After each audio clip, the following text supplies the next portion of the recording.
God bless you. We're glad to have you here with us again for another Growing in Grace podcast. And we're grateful that you're there with us. And we'd like for you to like, share, subscribe, and tell others about this podcast. Today, we have a special guest with us, and her name is Shontay Bridges. Yes. Shontay Bridges, and she helps people plan their estate. And before we start speaking with Ms. Bridges, we want to talk about, I just want to remind everybody that the Bible says that in Hebrews 9 and about 27 says, it's appointed unto men once to die, and after death to judgment. And the situation is that we all have that appointment, and none of us want that appointment. We would like to send somebody, preferably an enemy, right? Because we don't want to even send anybody we Right. love Right. to that appointment because we don't like death. And we don't even hardly even want to We don't talk wanna talk about it. about it. We don't even want to talk about it. And actually, it's a problem that we don't talk about what we need to know before we go. Correct. I think they had a different topic, but I think there's things to know before you go because we are going. Every one of us. It's not what somebody else is going to do. It's what I'm going to do. It's what we're all going to do because it's appointed unto all of us to go. Exactly. We don't want to, but we got to. We got to. We got to. Life happens to all of us. It does. Yes. And death is a part of that. It's part of It's a part of that. So, Miss Bridges, Yes. what would you like to share with us? So a number I of will have things. some questions, but just some things things that you know that we need to know up front. So a number of things that I feel like people, particularly in our community, but people as a whole, don't like to talk about death or getting sick or incapacity, but it will inevitably happen to all of us. And so you want to have things in order. I don't have anything is not a reason not to have an estate plan. I'm too young. It's not a reason to have an estate plan, to not have an estate plan. And so I think everyone should realize that we just came out of a pandemic, and so many of us know someone or were ourselves in a hospital, incapacitated. No one can visit you. But you're on a ventilator. Who's giving consent to the doctor? Who's talking to them? If you have an advanced healthcare, if you have a healthcare agent, that's who consents. But if you don't, the doctors will decide. And in many cases during the pandemic, unfortunately, the need for beds overruled. I'm going to keep this person on a ventilator to see if they survive. I need to cut this ventilator off because I need the bed for the next person. Happened a lot. And so we all should know that. We should know that at 18, you no longer can tell the doctor what to do with your child because that child is an adult. Yes.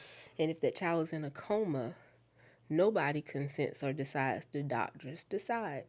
Unless they have predetermined. Unless they have a healthcare directive I see. or a power of attorney. To do so. And then the point of the last will and testament, or even the living will, before you get to the last will and testament, the living will is the part that most people think about, the pull the plug decision. Those are not decisions that you want a family member or children to have to debate, argue about, vote on what to do. You really have to deal with the situation that's in front of you right then. So it is best, in my opinion, to put that in writing so that the only thing that someone has to deal with during that time is, oh my gosh, my family member is in this situation, and not, oh, what do we do? And well, I think we should do this, or mama told me this. No, mama said this to me. That happens all the time. And so those are some of the things that I think that we as a people will not discuss. And unfortunately, I am also a probate attorney, and that's when it's a mess. And so because you don't have a plan, now I have to hear how this one don't like this one, and this one took this one, and this name wasn't on here, and somebody didn't do this, and you just don't want that kind of disharmony during the time of someone's passing. So really, with proper estate planning, you can alleviate a lot of discord Yes. within your family. Yes. So even if I noticed one of the things you said, it kind of stood out to me that uh, sometimes people will say that, well, I don't have nothing anyway, so I don't have to go, or they have very little and feel Right. like, well, they won't have anything to argue over.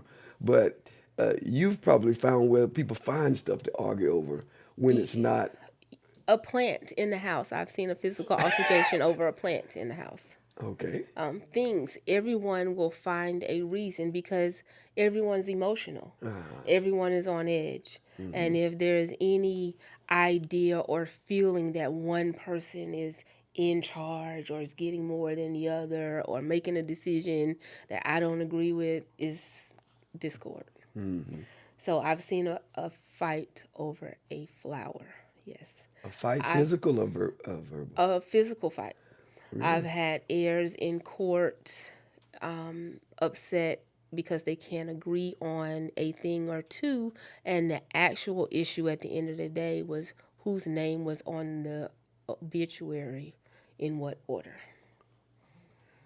Okay. That when it came down to it, that was the issue. But we've spent months in court. Don't you see? It doesn't even have to be stuff; it's feelings. Yes. So Yes. put it in, just put something in writing. Name beneficiaries on your checking accounts, your saving accounts, because the banks will freeze them. And if your mortgage is due and no one can get to your bank account and they don't have the money to pay your mortgage does not get paid. Bank of America does not care. Wow. So Wow. So it's a domino effect, it and is. so like you said, when you don't have, so your spouse, you have your own account, and your sometimes spouses have separate accounts. Right. So I have an account, and my wife's name is not on that account. If I don't make that association with the bank, then she may not be able to get my account. She will not be able to get your account. Legally, she has no right to it. She's not a joint account holder and she is not a beneficiary. So it belongs to your estate. And your estate, if you don't have a will, is whatever the state that you live in says it is. So then your spouse will have to go to probate court to even Absolutely. get what belongs to them out Absolutely. of your account, Absolutely. That is the way that works. which may take about. Months, at least. I At see. least. In Georgia, it could take 6 months to a year. We try to get it done sooner, but there are processes and procedures that must go forth. And so it could be 6 months before you get access to that account. Wow. Wow. Well, I said about this tissue. I might, I might have to get. I might need to use some tissue myself. I told you about the tissue. I've seen lots of horror stories, and there are several where people don't even agree if there's no will who should be the person that is the administrator of the estate. So if you pass away, your estate is not necessarily money; it's anything that you own in your name at the Yes. time that you pass. Yes. Someone has to petition the court to say, "Hey, this person has died. I need to be appointed so that we can do what the state says we need to do with this stuff." And if somebody else thinks that that's not a good idea, that I should be it, then nothing happens or there's an argument and there are hearings. And I have cases that have been open. One in particular, that they called me in 2018, but the person whose name the land is in died in 1955. And it is still in his name. 1955. And so And now so there are now, about 67 heirs. wow, Yes. wow. So now it's really it's a mess. It's a mess. It will become heir property, more than likely because they can't agree that today is Friday.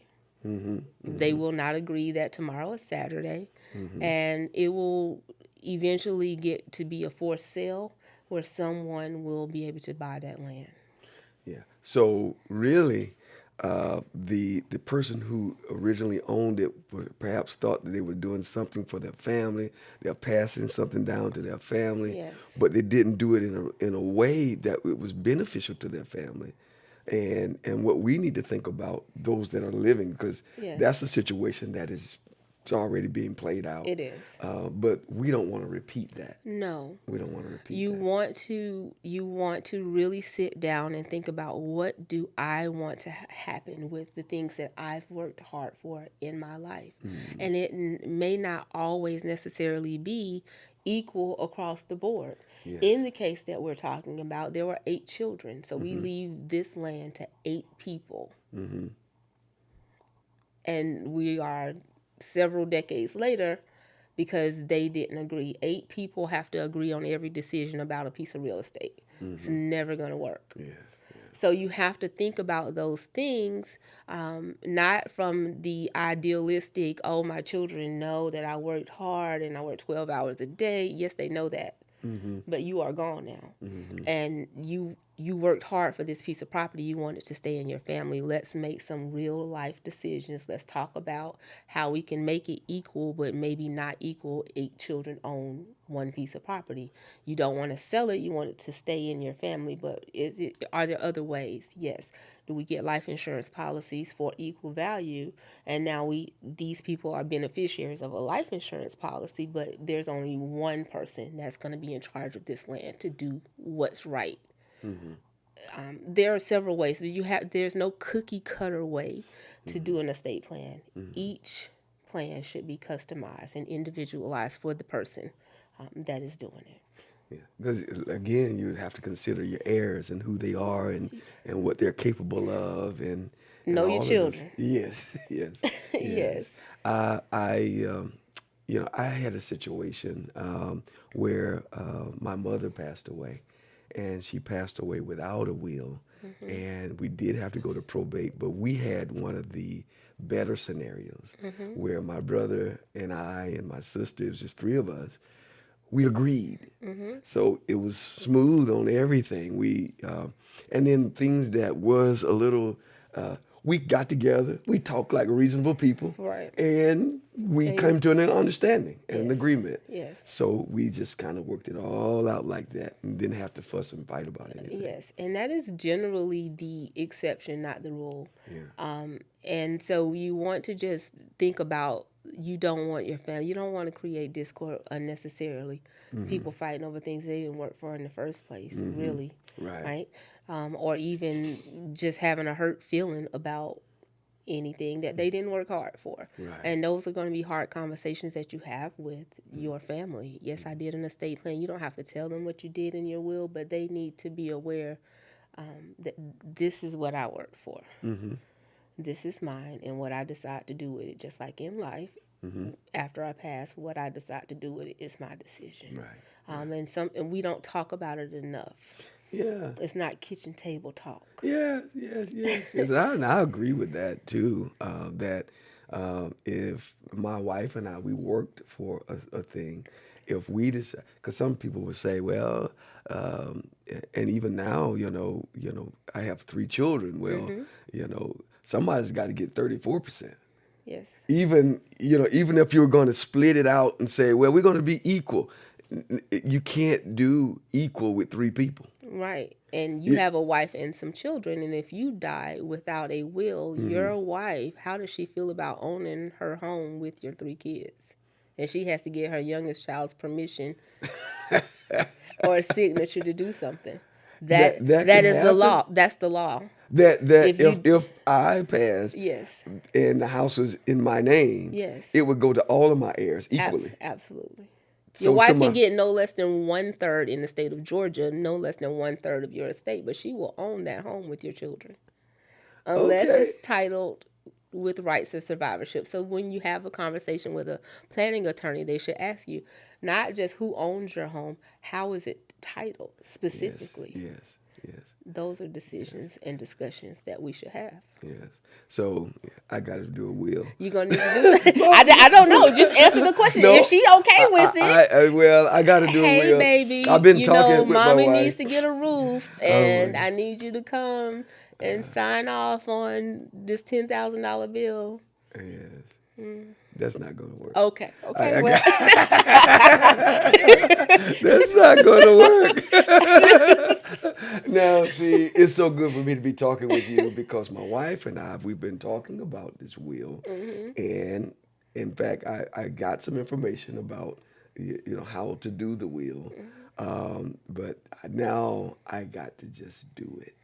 I yes, got to just do it because I can see how that could alleviate some stress off of my wife, absolutely. off of my children in the event that something happened. Right. And I won't be here to mitigate all of it, but if I can take care of it now, Yes. then they can have a better uh,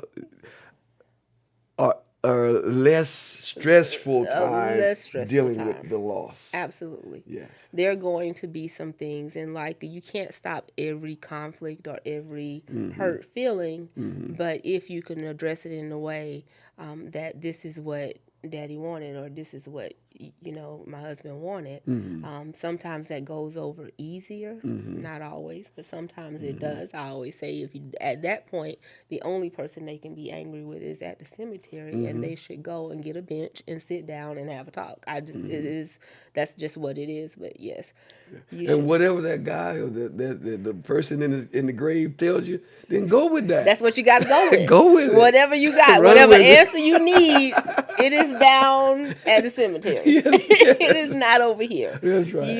you can't stop some of it, but inevitably you do the best that you can Yes, ma'am. with to try to mitigate those situations. Yes, yes.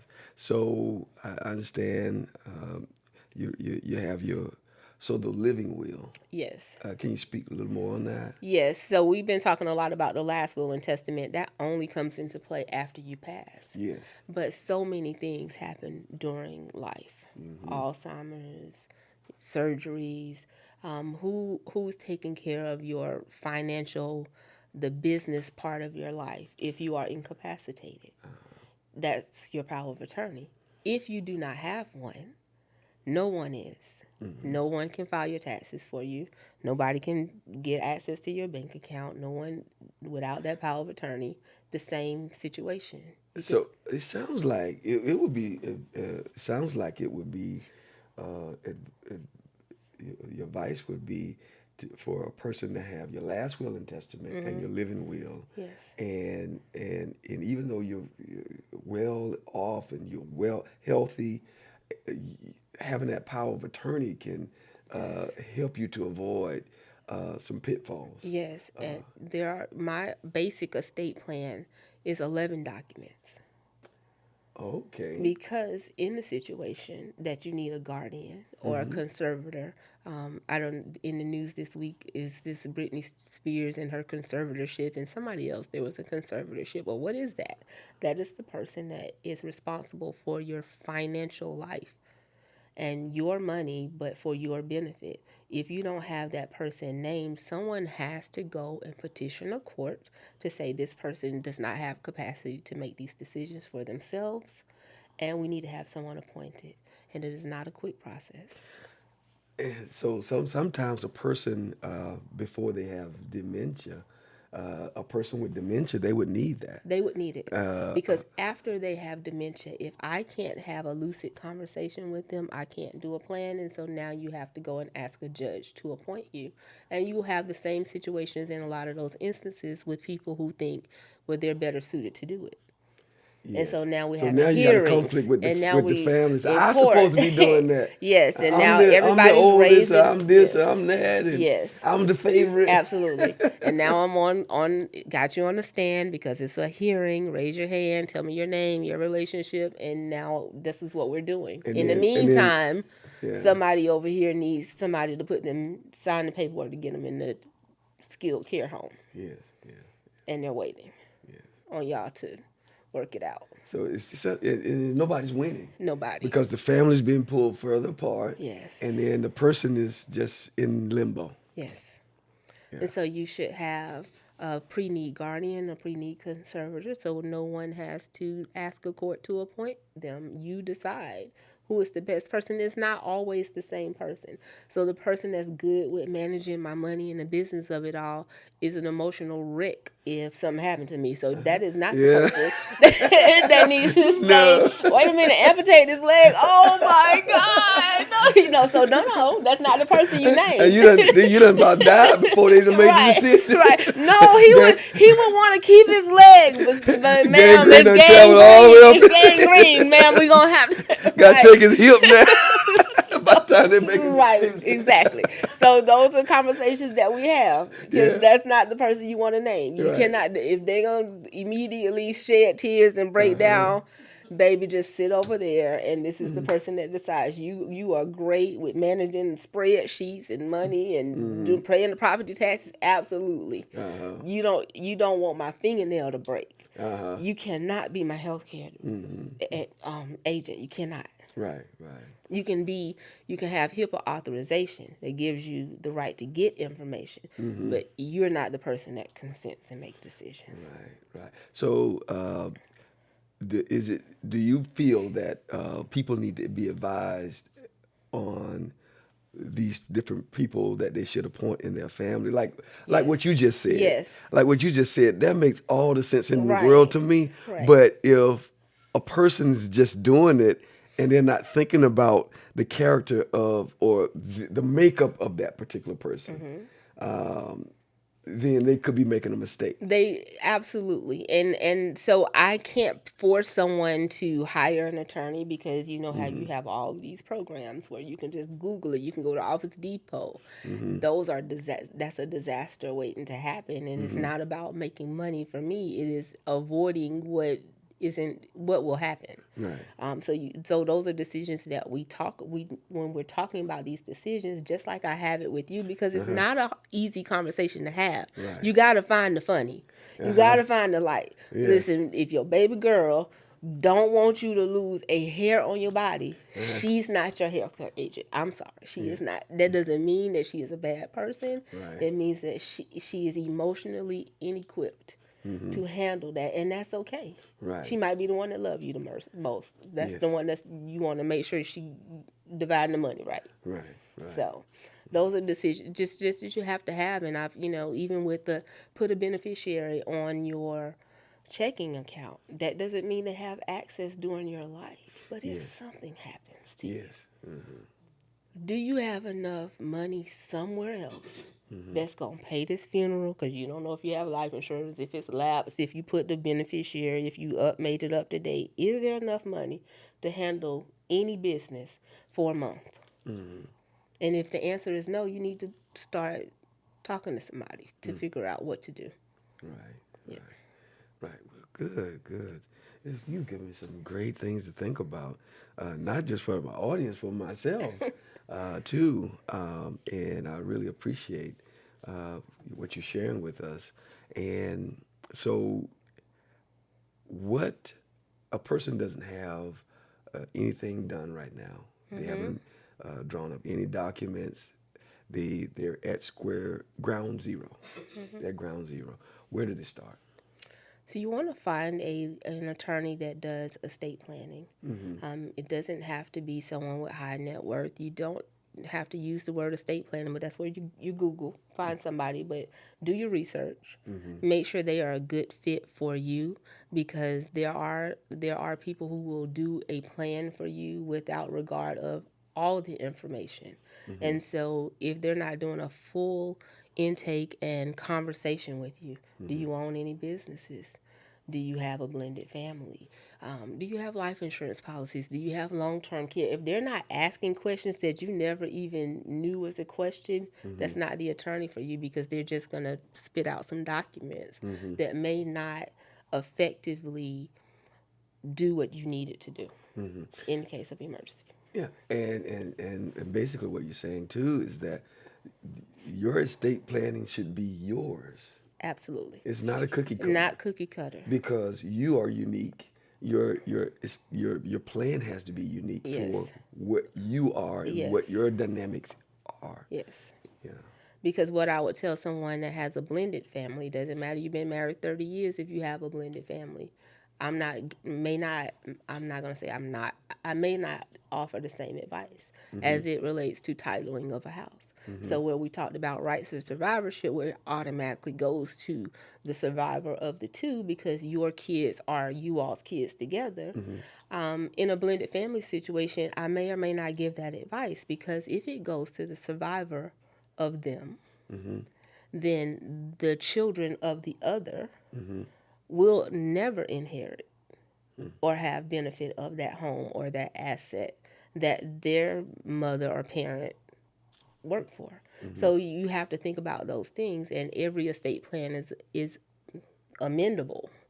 So even if I did it now and said, "Oh no, our kids are all our kids," they can change it the moment you die. Wow. They can change it the They can moment. change their own estate plan. So if we're married, we Uh-huh. do joint estate plans. We're blended family. Yes. Okay, well these are all our kids. In my will, I say all these kids are mine, whether they're my biological or not. They're considered kids, and by definition, in my will, I can say who are my children and who inherits from me. The moment that you pass, I can say, well, you know what?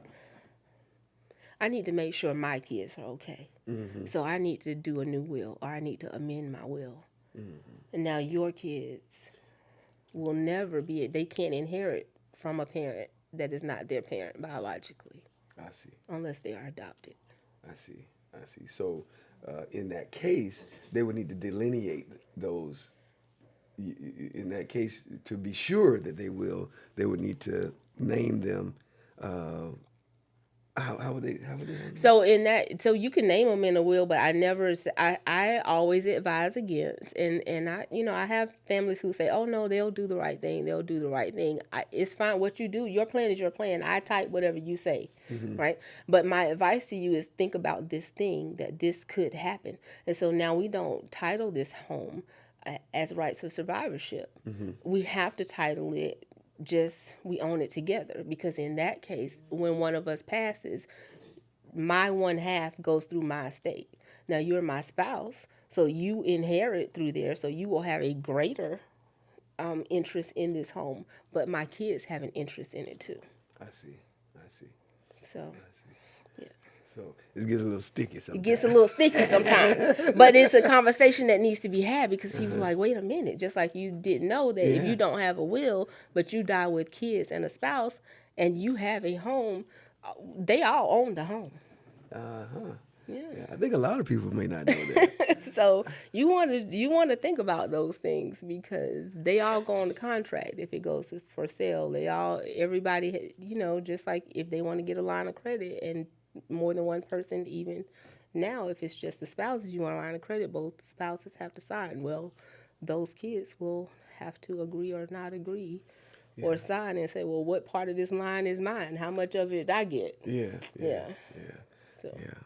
Yeah. So we got to get that out of there. Thank God I got some good kids though. I love y'all kids. They might have to take care of me. They might have to take care of you, right? Yes, that doesn't mean that they're bad kids. You just want to make sure that everybody is protected. Everyone's interest is protected. So we are equally paying the mortgage. It is our home. Yes. And we just want to honor that. It's not about offending any one person, and which is why it's conversational. Yes. The estate plan consultation has to be a conversation. Yes. Yes. Yeah. So we're going through. You say 11-page document. It's 11 documents 11 total. documents. Okay. Yes, and so I can name them all off, but we talked about the last will and testament, the living will, power of attorney, the healthcare directive. There's a HIPAA authorization, which who can this doctor share information with? You get to name that person, those things. A tangible personal property memorandum. What that is the things that you can pick up, lift, and move. This table, these chairs, a curio cabinet, chandeliers. Who I want to have these things. We don't name those things in the will necessarily. One, because you buy and sell furniture all the time, or the furniture goes with. So you can always update that, and it's a list that we incorporate into your will by reference. If you find a list that has names on it that I wrote, I want this table, this mirror to go to this person, it has now become part of your will. So that document is in there. We have remembrance service document. And that is because we don't want to fight over, are we playing Amazing Grace or Ribbons in the Oh, so Sky? you can put that on. Yes. You can do your You program. do, you can, yes. Yeah, absolutely. Okay. So, and not, you don't have to do it, but if you want to, you can. Okay.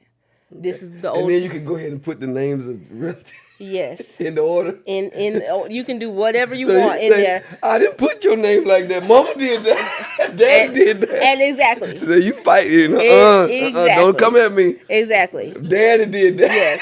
Yes. So the Amazing Grace, well, was it Kurt Franklin and the Stevie Wonder Ribbons in the Sky is an actual example. Anything that I'm saying is this is a real story. Yeah. And they were mad. And so how do you decide when you're talking to a family if you playing Stevie Wonder, Kurt Franklin, or Mahalia Jackson? I mean, they don't, who wins? Right? So when we put that document in there, please tell us. You don't have to pick a song, but pick a genre. Please do not put any beach photos in the collage, or don't do a collage at all. You can make those kind of decisions. These are the people I want you to call when and if something ever happens to me.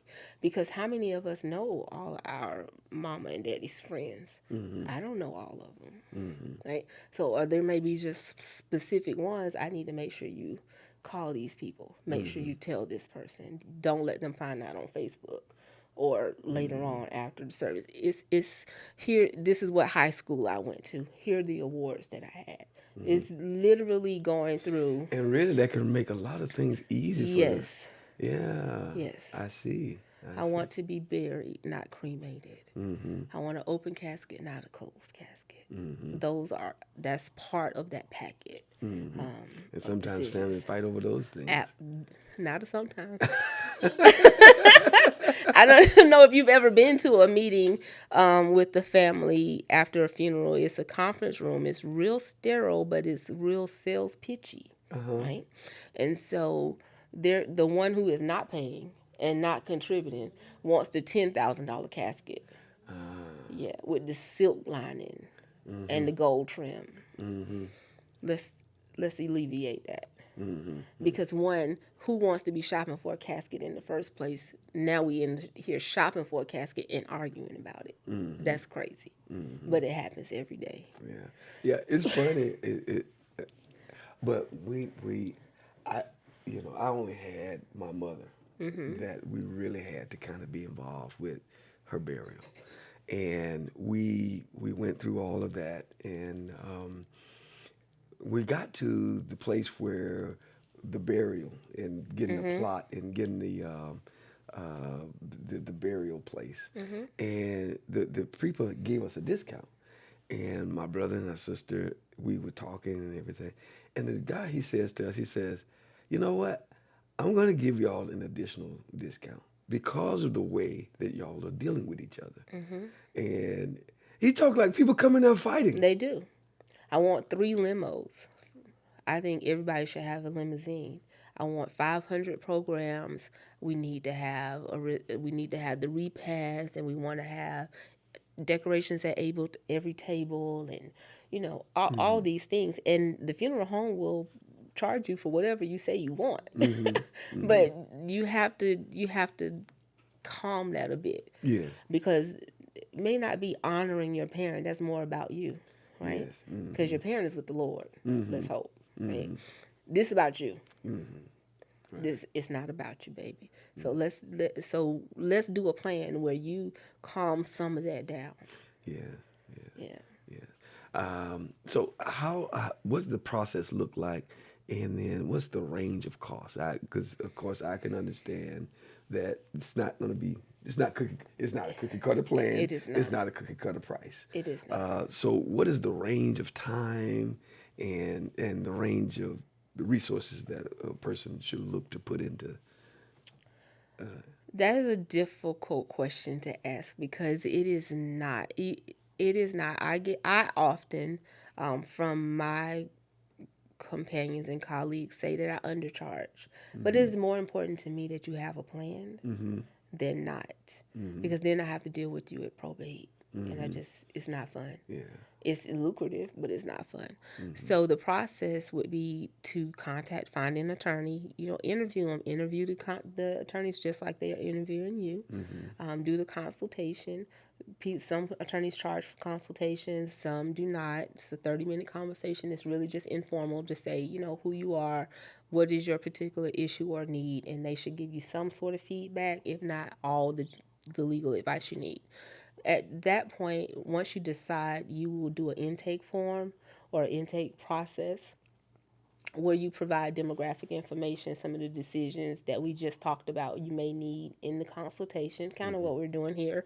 And you're providing me with any documents that I need. So Mm-hmm. I need to know about investment accounts and any assets that you own in the state or out of state, or who your kids are, who your beneficiaries are, who you don't want to inherit from you. All of those, sending me all of that, Mm-hmm. and then I can do a draft document for us to review. Mm-hmm. Um, in between that time, if there are additional questions, I may have additional questions, or I have additional suggestions. And so, for instance, when I just reminded, so where are your assets at? If you own assets in Georgia and Alabama and Florida, we need to talk about a trust, Mm-hmm. because otherwise you may have to do probate in Georgia, Alabama, and Yeah. Florida. Yeah. Mm-hmm. You don't want to do that more than one time in more than one state that you don't live in, Mm-hmm. and you don't know an attorney or anybody. So we may have additional recommendations. Are you a business owner? I may ask you for your business. I need to see your operating agreement, because what does it say happens to your business? Mm-hmm. Or greater than that, who do you want running your business? Or Mm-hmm. do you want it to continue and it benefits somebody? We need to have additional conversations before I do a plan that we now set up an appointment to execute. And when I say execute, you're signing a lot. There's witnesses in the room and a notary, and we do it like an assembly line. So it's worse than buying a house? Not, not worse than buying a house. Okay. But kind of on par. You get ready to sign an initial, but not as many pages as Okay. closing of a house. Okay. That's a lot of documents. That's the signing. You literally feel like you're signing your life away doing. This is not that, Okay. but the execution appointment is where you will sign all of your documents. They will then be witnessed and notarized as necessary and required by the law, Mm-hmm. and then you'll get your originals if you want to keep them, or if you have a safe place to keep them, if you want the attorney to keep them. That's a discussion you would have with that attorney, because not all attorneys will keep your original documents for you. Mm-hmm. And then get copies. And so there should be an electronic copy and then a couple copies that you will provide for your power of attorney and your agents. I see. I see. Very good. So from beginning, I contact you. I says, Shontay, Bridges, Miss Bridges, I like for you to help us with an estate planning. And so from that contact to intake and all of that, what kind of time frame are we looking at to the time where we are doing the signing? It could be a couple of days too. It goes as quickly as you provide me information. If I send you an intake form and you send it back, that tells me, okay, I'm ready to move forward. I send you a legal services agreement. I send you an invoice that you pay, because now this says that you are retaining me to do these services. And it could be a day, depending on my calendar, a day or two. I usually try to get drafts out within 48 hours, so that you can review them, look them over. If you get them in the morning, you say, oh, this looks good. Can we schedule a time? Okay, let me pull my calendar. Okay, I have, 2 hours tomorrow. Or if it's in the evening or on the weekend, that works better. My older clients, it works better for me to go to their home, and sometimes it's after hours or on a weekend. I understand that, and so I will accommodate as much as I can. Yeah. See, I feel a sense of urgency now. I do. Well, as you should. Yeah, it's because my wife, she been telling me, she said, we need a will, we need a will. And yes, we need a will, we need a will. But, I just keep putting it off. But now I know my wife don't want to have to share the house with the You kids. don't know, and I have entire PowerPoint presentations of horror stories Yeah. that it is so sad but necessary, because I wouldn't have it if it weren't, that I have to scare you Uh-huh. into doing what you should do Yeah. in other places, in areas in my world, because I wasn't always in private practice. I did private wealth management, and the clientele was a little different. Yes. I didn't have it wasn't a long conversation. They knew when they called me, when they came there, what do you need from me? How much is this gonna cost? Let me give you the number. Who gonna send you everything you need? And that's it. Not 20 questions. They automatically knew the Not let me value think and about what they needed it, to do, because and it's yes. generational wealth, it's Yes. legacy planning, it's asset protection. It is about all of those things. Yes, yes, yes, Yes. yes. And so I thank you for coming to share with us, You're welcome. and help us to become more aware. Yes. It's not that we don't know anything, but I think we don't get the, how do I say it? We just don't have the urgency that we should have Yes. about some of these things. Yes. And then some of the conversation is really just a taboo in some families. Yes. We don't talk about that. We don't talk. We don't talk about that. And even when you bring it up, let's not talk about that. Let's talk about that later. I guess, when somebody's gone, right? Right. And, it's too Yeah, late. so then everybody wants to do it then, but then they never get around to it because life happens. Well, life will happen to you. Yes. And someone will have to call, and me or another attorney, and now we have to clean up or fix or put out a fire that you could have prevented in the first place. That's right. That's right. Yes. So I appreciate. Is there any closing things you'd like to say to the audience? I don't have any closing, but since we are in a church, I honor thy mother and thy father comes up a lot in my conversations, because if your mother and father took the time to do a plan, or if they worked all of their life, whatever, honor them in being agreeable to what they decided to do with their assets. Yes. If they decided to give it all to Goodwill or send it down to Ghana or whatever, honor them in that, and honor them in your conduct and your mannerisms. Yes. But above all, everybody should have a plan. Yes. Have a plan and talk to somebody. Yes. That's it. Well, very good. And I thank you for talking with us. And you are a resource. And so, can you share your practice or your number with us, so that somebody may say, I like that lady. And say, well, I feel a connection with her, and I think that she's the one I should talk with. Okay. Which, there's a lot of other options. Like you say, you can Google, you can Absolutely. find somebody. Absolutely. But you are here. Yes. And I appreciate you coming. Okay. And so tell us how we can use your services. Okay. Well, I am attorney Shontay Bridges. The name of my practice is the Law Office of S.K. Bridges. I am based in Stockbridge, but I practice in Georgia and Florida. I travel. I will commute to wherever I need to. You can find me on the internet at that website. I am also on social media, although my business coach would say I don't post enough. I need to hire somebody for that. And but my phone number is 404-609-1512. And you can contact me, and I answer if I'm not busy, if I'm not doing something else. Otherwise, engaged. When you work for yourself, you don't have regular business hours. You're always at work. Yes. So I try to get calls back within 24 hours if I can't answer them when they come in. I understand. Okay. I understand. Give me that phone number one more time. 404-609-1512. And then, somebody just got their pen. They just got it. Okay. You want me to say it one more time? And they've been scrambling around for the pad. Some So people are so late, you know. it is But the we're yes. gracious. We're Okay. gracious. So they just got the pen and the pad one more time. Okay, it is the law office of S.K. Bridges. That stands for Shontay K. Bridges. The number is 404 5. Ooh, I was about to get my personal cell phone number. We're not doing that. 404-609-1512. Okay. Thank you. Thank you You're for that. welcome. And we appreciate you and enjoyed that. Thank you. Thank you. Thank you. I didn't know And what to expect.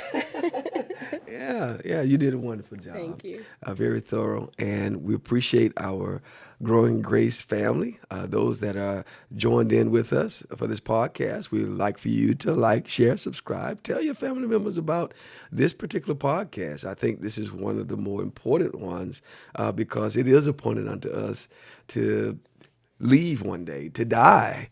And there are some things we need to know before we go. So come back next week and join in with this podcast. And we look to be with you next week. God bless you.